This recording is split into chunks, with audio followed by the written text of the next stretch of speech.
लड़ रहे थे और उन्होंने काशीराम साहब से कहा कि आप तो ग्रास रूट के अधिकारी हो, मैं चपरासी हूँ, आप इस बात को कहोगे तो छुट्टी हो जाएगी, तो हम अपने बच्चों के साथ महापुरुषों की जयंती का कार्यक्रम मनाने जाएंगे। माननीय काशीराम साहब बोले कि ये बाबा कौन है, तो उन्होंने बाबा साहब अम्बेडकर की किताब एनिमेशन ऑफ कास्ट उनको दे दी। एक रात में 3 बार किताब पढ़ने के बाद इतना बड़ा हृदय परिवर्तन हुआ कि माननीय साहब काशीराम साहब ने नौकरी को लात मार दी, ठोकर मार दी और बाबा साहब के रुके हुए काम को पूरा करने के लिए नौकरी छोड़कर निकल गए।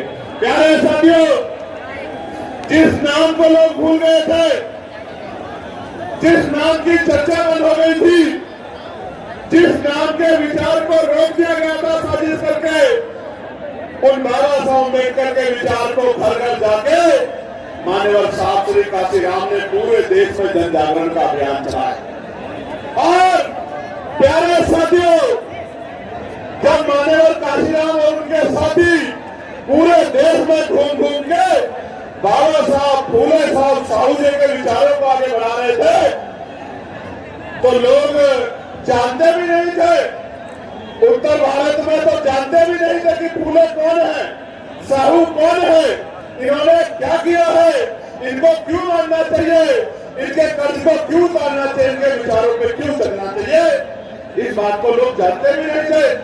लेकिन जब उन्होंने जन जागरण अभियान चलाया तो बच्चा बच्चा जान गया कि ये जो कोट पैंट और ये अच्छे घरों में हमें रहने का अधिकार मिला है, ये बाबा साहब अम्बेडकर के प्रयास से मिला, उनके संघर्ष से मिला, उनकी कुर्बानियों से मिला। जब इस बात को जान गए तो बाबा साहब का आंदोलन तेजी से आगे बढ़ने लगा। प्यारे साथियों, ये बात मैं आपको क्यों कह रहा हूं, क्योंकि माननीय साहब श्री काशीराम 2006 में हमारे बीच से चले गए थे। 2006 में जो महामानव चले गए, उनके जाने के बाद आज 2026 में ये आलम है कि Bharatiya Janata party, Congress party, Samajwadi party और अन्य पार्टियां भी माननीय साहब श्री काशीराम जी की जयंती का कार्यक्रम कर रही है, उनकी जयंती को मनाने का काम कर रही है। मैं इसके लिए आपको बधाई देता हूं। 2006 में जो व्यक्ति चला गया, उसके बाद 2026 में 20 साल बाद उनकी याद क्यों आई, इसके पीछे कारण है, मैं आपको बताना चाहता हूं।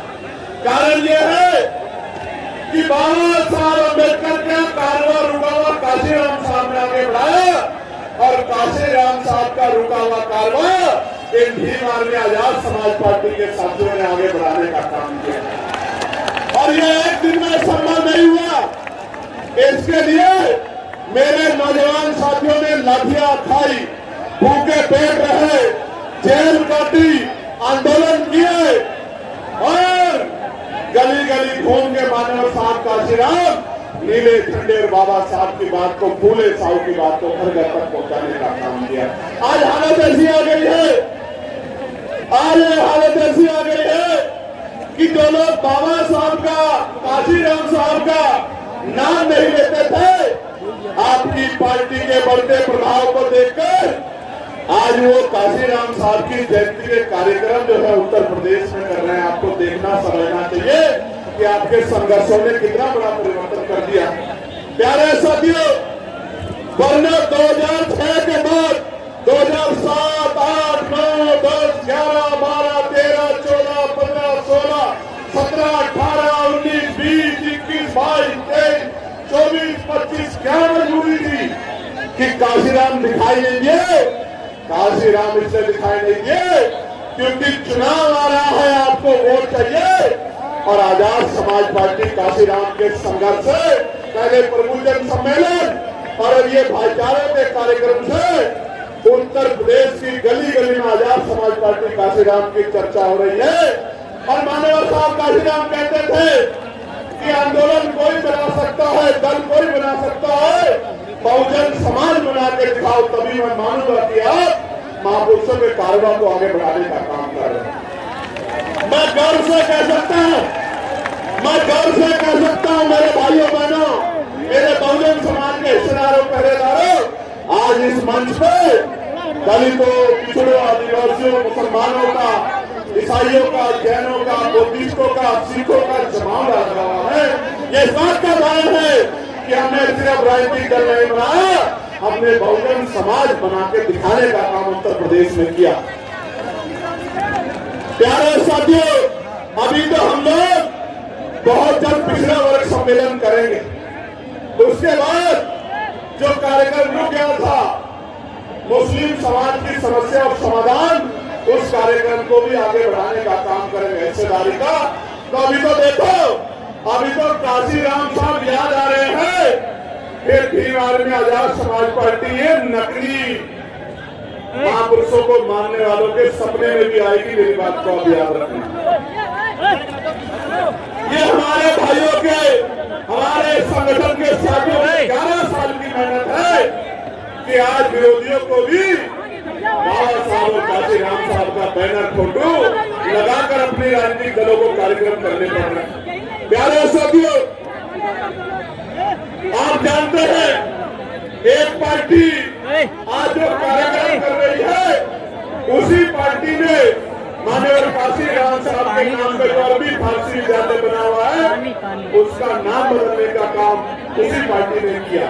और तो और प्यारे साथियों, मेरे सहारनपुर जिले में माननीय काशीराम साहब के नाम पे बने मेडिकल कॉलेज का नाम भी उसी पार्टी के लोगों ने, नेताओं ने बदलने का काम किया कुंठित मानसिकता की वजह से।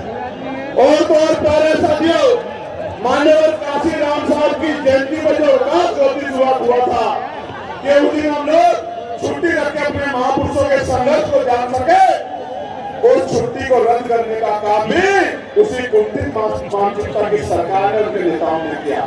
और तो और प्यारे साथियों, माननीय काशीराम साहब के नाम पे जिस जिले का नाम काशीगंज का नाम काशीराम गया था, काशीराम साहब से इतनी नफरत थी कि काशीराम नगर हटा के वापस कासगंज करने का काम उसी सोच के लोगों ने, उसी दल के लोगों ने, कुंठित मानसिकता के लोगों ने किया। प्यारे साथियों, एक पार्टी के नेता लखनऊ में आके बोले कि अगर मेरे नाना जी जिंदा होते तो काशीराम साहब हमारी पार्टी से मुख्यमंत्री होते। मैं आपको कहना चाहता हूं, मैं गारंटी दे सकता हूं एफिडेविट के साथ कि उन्होंने माननीय काशीराम साहब को का नाम जाना, काशीराम साहब का किरदार नहीं जाना। जिस महापुरुष ने राष्ट्रपति के पद को ठोकर मार दी थी, वो आपकी पार्टी से मुख्यमंत्री बनने के लिए तैयार होते, कैसी गलतफहमी में आप लोग जीते हो।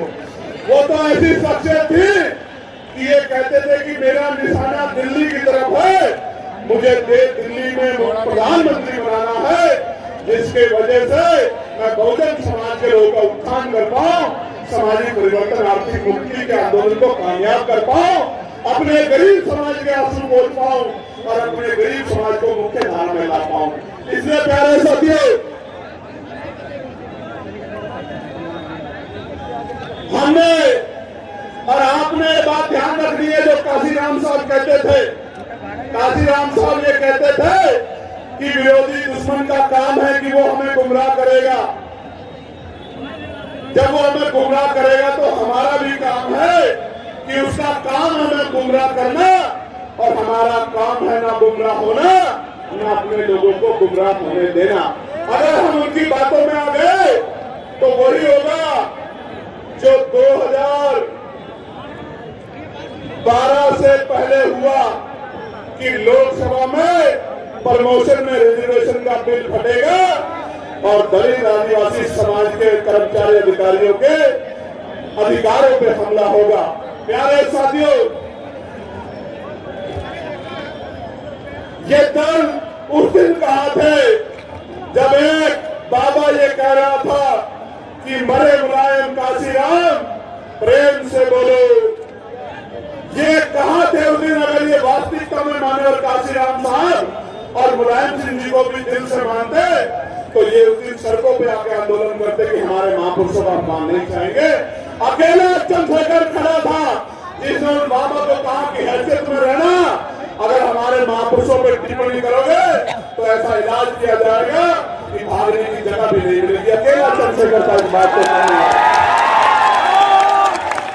इसलिए मैं आपसे कह रहा हूं प्यारे साथियों, साहब काशीराम साहब कहते थे कि मुर्दा लोग मिशन नहीं चलाते और जिंदा लोग मिशन को रुकने नहीं देते। इसलिए मैं आपसे कहना चाहता हूं, आज मेरे साथ आपको संकल्प लेना है, क्योंकि काशीराम साहब ने कहा था जिस समाज की गैर राजनीतिक जड़ें मजबूत नहीं होती उसकी राजनीति भी कामयाब नहीं होती। हमें अपनी सामाजिक जड़ें मजबूत करनी है, हमें बहुजन समाज में भाईचारा पैदा करना है और राजनीतिक शक्ति हासिल करनी है। और जिस दिन राजनीतिक शक्ति हमारे पास होगी फिर हम पे जुल्म जाति का अत्याचार कोई नहीं कर पाएगा। प्यारे साथियों, ये लड़ाई राजपाट की है। हमारा राजपाट मुट्ठी भर लोगों ने छीना हुआ है, हमें राजपाट वापस लेना है। तो राजपाट की लड़ाई को हमें किसी की मेहरबानी पर नहीं, ये राजपाट किसी की मेहरबानी पर नहीं मिलेगा, ये अपील करने से भी नहीं मिलेगा। इसके लिए हमें शक्ति बनानी होगी और शक्ति बनाकर ही हम राजपाट ले पाएंगे। और जब राजपाट ले लेंगे तो याद रखो मेरी बात को, जिस दिन राजपाट होगा उसी दिन महापुरुषों का अधूरा सपना भी भारत में पूरा होने का काम होगा। प्यारे साथियों, अभी 2 दिन पहले आपने देखा होगा लोकसभा में आदरणीय वित्त मंत्री जी निर्मला सीतारमण जी ने जब मेरी लोकसभा के उठाए सवालों के जवाब दिया तो उन्होंने मेरे बारे में कुछ टिप्पणी की। हालांकि वो टिप्पणी आपके संघर्ष को सम्मान देने की टिप्पणी थी, कोई क्रिटिसाइज करने की टिप्पणी नहीं थी, क्योंकि वो बड़ी है, मेरी मां के उम्र के बराबर हैं। बड़े सम्मान से मैं उनको कहना चाहता हूं कि उनके कहने के बाद मैंने महात्मा विदुर को पढ़ने का काम किया। महात्मा विदुर को मैंने पढ़ने का काम किया तो महात्मा विदुर के कुछ किस्से मुझे मिले। एक किस्सा मैं आपके सामने रखना चाहता हूं कि क्यों मैं महात्मा विदुर नहीं हो सकता। उसका कारण यह है कि एक बार